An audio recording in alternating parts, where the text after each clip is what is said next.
Assalamualaikum warahmatullahi wabarakatuh. Kembali lagi bersama saya Komaria dari program studi bimbingan dan konseling Islam kelas BKI 32. Nah, di sini saya akan membahas tentang psikologi perkembangan, dan kali ini kita akan menyambung materi yang sudah kita bahas sebelumnya.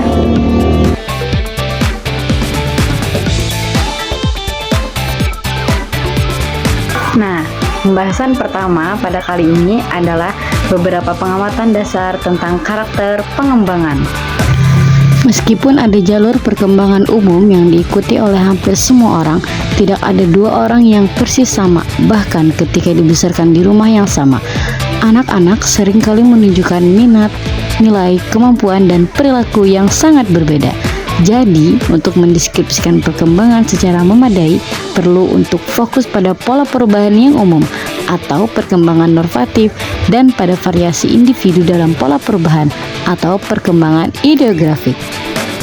Maka dari itu, sehubung dengan artikel yang sudah saya baca, ahli perkembangan berusaha memahami cara-cara penting yang membuat manusia sedang berkembang menyerupai satu sama lain dan bagaimana mereka cenderung berbeda saat menjalani hidup. Deskripsi yang memadai memberi kata fakta dengan perkembangan, tetapi itu hanyalah titik awal. Selanjutnya, para ahli perkembangan akan berusaha menjelaskan perubahan yang telah mereka amati. Jadi penjelasannya di sini adalah seseorang itu setiap waktunya pasti berbeda-beda. Berbeda sifatnya, berbeda perkembangannya, berbeda perilakunya, meskipun ia dibesarkan dalam rumah yang sama, dibesarkan oleh orang yang sama, dan dibesarkan bersama orang-orang yang sama. Karena setiap orang itu berubah fisiknya, berubah perilakunya, berubah sifat-sifatnya, dan berubah perkembangan-perkembangan yang ada dalam dirinya. Dalam kurun waktu 1 tahun pun atau bahkan 1 bulan pun, seseorang itu dapat berubah dari sisi perilaku, sifat, maupun perkembangannya. Sekarang pembahasan yang kedua. Perkembangan manusia yang telah menghasilkan terobosan seperti cara untuk 1.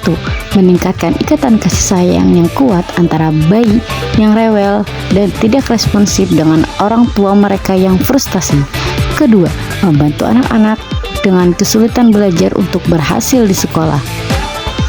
Ketiga, membantu anak-anak dan remaja yang kurang memiliki keterampilan sosial untuk mencegah ikatan kesulitan emosional yang dapat terjadi karena tidak memiliki teman dekat dan ditolak oleh teman sebaya. Selanjutnya kita akan masuki materi tentang beberapa pengamatan dasar tentang karakter pengembangan. Nah, kali ini kita akan membahas satu pengamatan dasar tentang karakter pengembangan, yaitu proses yang berkelanjutan dan kumulatif. Proses yang berkelanjutan dan kumulatif. Meskipun tidak seorang pun dapat menentukan cara yang tepat apa yang akan terjadi pada masa dewasa, bahkan dari pemeriksaan paling teliti terhadap masa kanak-kanak seseorang, para ahli perkembangan menyebutkan bahwa telah mempelajari 12 tahun pertama adalah tahun-tahun yang sangat penting yang menjadi dasar bagi masa remaja dan dewasa. Jadi di sini setiap orang itu pasti belajar dari pengalaman-pengalaman sebelumnya dan akan dijadikannya pelajaran di kemudian hari. Jadi seseorang akan terus tumbuh dan berkembang seiring dengan berjalannya waktu.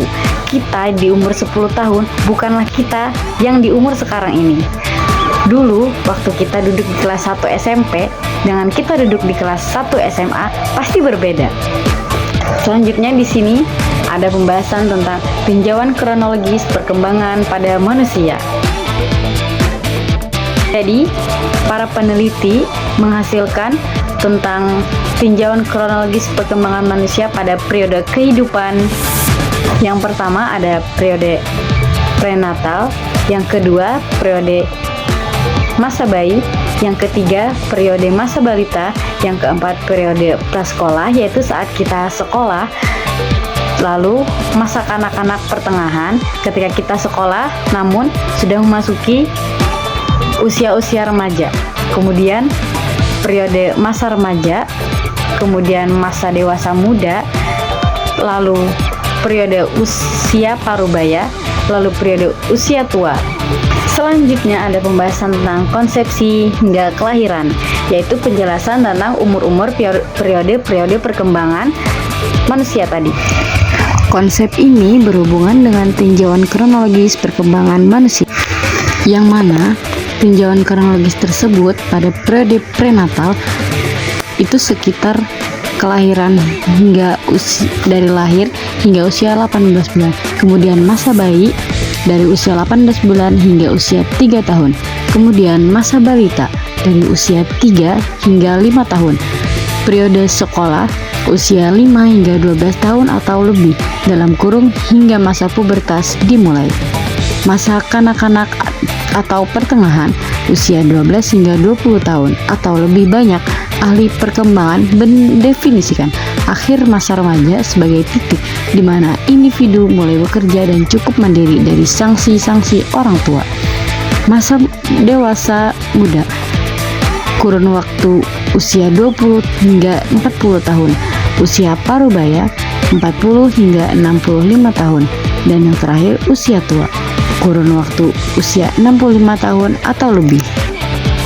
Oke, itu tadi pembahasan kita di materi psikologi perkembangan kali ini. Sebelum saya akhiri, ada catatan penting nih.